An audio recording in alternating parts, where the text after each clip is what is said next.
I always think of her head. I picture cracking her lovely skull, unspooling her brains, trying to get answers. There's a storm coming.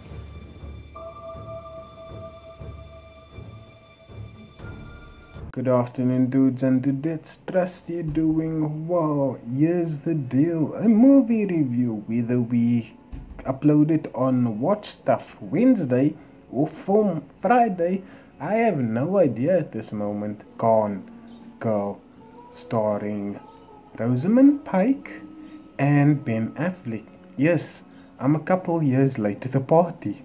That's a common theme with this. After all, in the series we reviewed The Curious Case of Benjamin Button, and that's about 10 years ago, 10, 12 years ago. At first you think, okay, the guy is the psycho in this movie.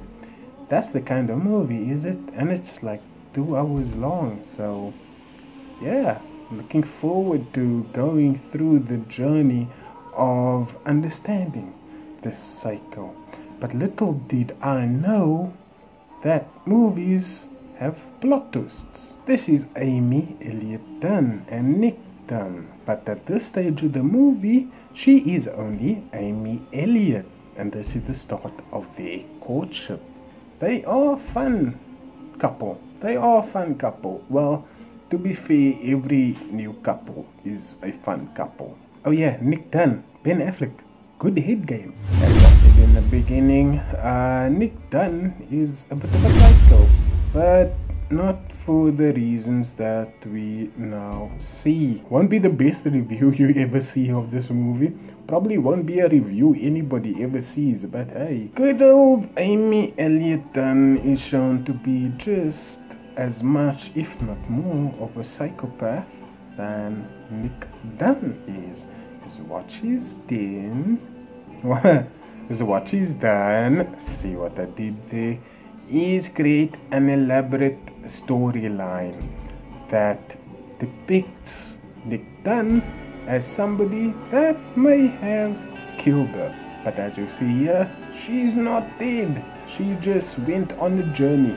She went on an adventure and made it seem that Nick Dunn killed her, when in actual fact she is out for revenge. She has a vendetta because, see, husband Nick Dunn cheated on her, and sure, there are more reasons for going to the drastic measures. Some could say she's crazy and that's the only reason there is, but there's more to it, I believe. She didn't get this storybook ending of a marriage, so I guess she became vengeful.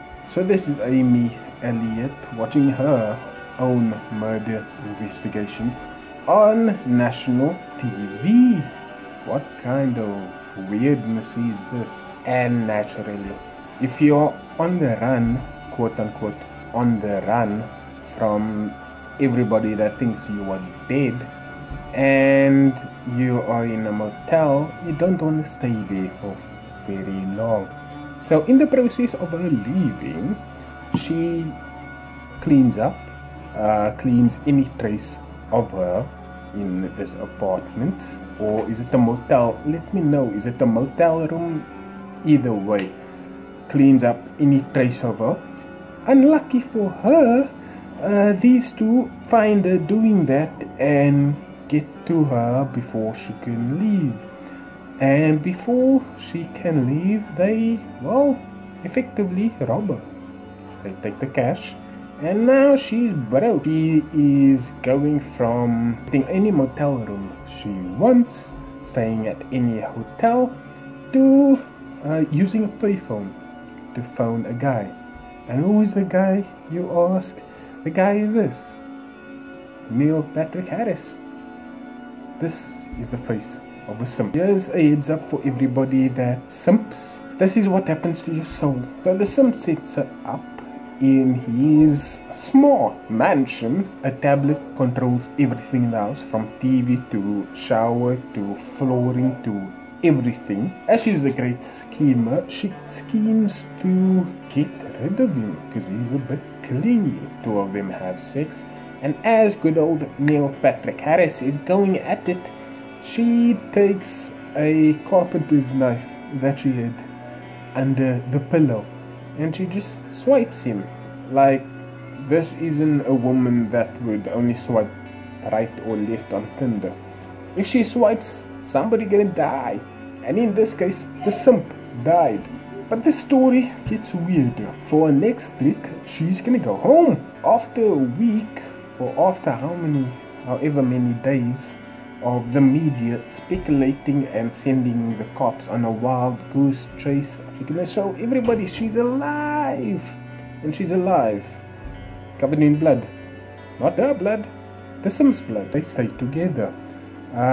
It just so happened that she got pregnant by the simp and convinced good old Nick to father the baby. And that's how the story ends. And the story ends the way it begins. The primal questions of any marriage. What are you thinking? How are you feeling? What have we done to each other? And now you understand why the opening of the movie wasn't so crazy. So let me know what you thought down below. And most of all, thank you for making the connection. There's only one more thing to mention. Until the next video we make, don't wait, create. Whatever. You know I'm laughing. You were busy talking because I don't know why. The big bad wolf.